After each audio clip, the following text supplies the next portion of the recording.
we welcome our next evaluator to evaluate Fern's speech, Miss Claire Carpenter. Before Claire's evaluation, it would make eminent sense to have a little look at Fern's wonderful inspirational speech, You Can Talk. She spoke about her childhood, her passion which she always had for radio presenting, then her journey to America, to university. She still continued her passion for radio presenting. Then she wanted public speaking.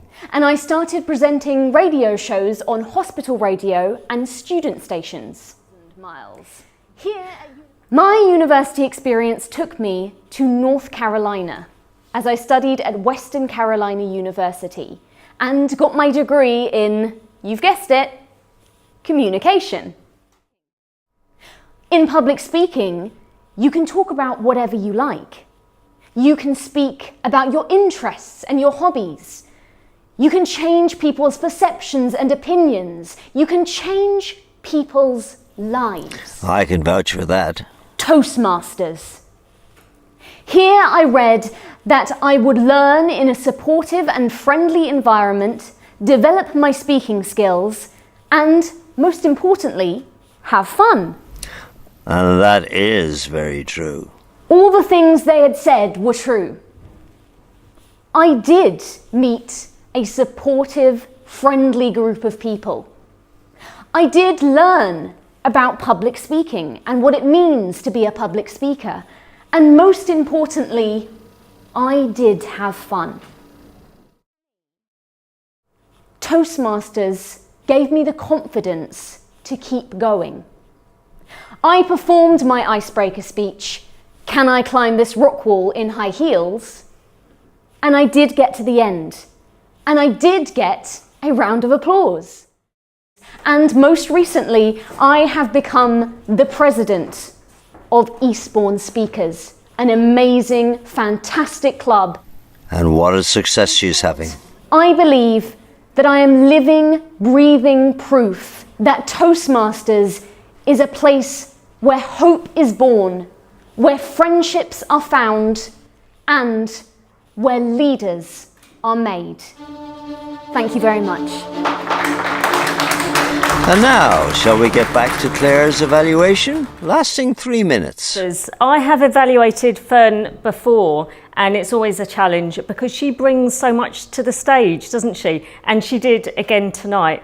She brought confidence, she brought a well-structured speech, she brought an interesting story, and tonight she even brought a dog. What's not to love? Well done, Fern. So it was a smashing speech. One of the things that's so noticeable about Fern's speech are they are beautifully prepared and crafted. We heard, didn't we, that she was within her time slot almost to the second, as she always is. And that's because she's prepared in advance exactly what she was going to say. The result of that is that for us as an audience, it's so easy to follow. It means we don't wander off. It means there are no superfluous words as she repeats herself. And she did that absolutely brilliantly tonight, so well done. Fern is a wordsmith. We know that from other speeches she's delivered, and there was perhaps not quite as many in her speech tonight as she has regaled us with in the past, but still those gems were there. So did you notice, for example, how she finished the speech? A beautiful little triad. Toastmasters, it's where hope is born, friendship is found, and leaders are made. The rhythm of that last statement makes it poetic and powerful. So really good closing, well done. I have a couple of recommendations for Fern. My first is to do with the voice. A mentor of mine once told me that sameness is the enemy of the speaker. So that's sameness in terms of pace, in terms of volume. And I would say there's room in Fern's speech for a little more variety. In particular, the places where I think we really could have had a bit more was when she was talking about her dream job. She was in her dream job. She wanted to be a radio star, radio presenter, and she got it. And I would love to have seen Fern just let go a little bit and let some of that passion out. And what would happen there is she would naturally become louder and faster. And that's fine, because it really, the energy and the love that Fern has for that job will really come across. We heard it a little bit later when she was talking about her first icebreaker, and she said, I was terrified. So I know that Fern can do it, and I'd just like to see a little bit more of that.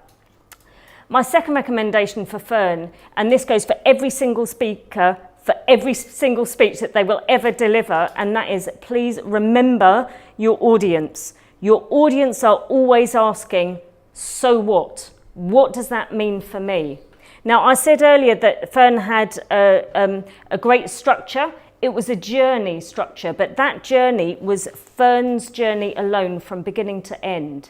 I think it needs one more step, and that is, this is my journey. This is how I've been enlightened by that journey, and now what does this mean for you? Now, you don't even need to you don't even need to tell your audience what it means to them. But you at least need to ask the audience to think about what it means to them, and it will be a much stronger speech because you'll have more connection there for the audience. But overall, it was really beautifully structured, really well delivered, Fern. I would just love to see you let go a little bit with your voice, let that passion out, but overall, brilliant. Again, well done.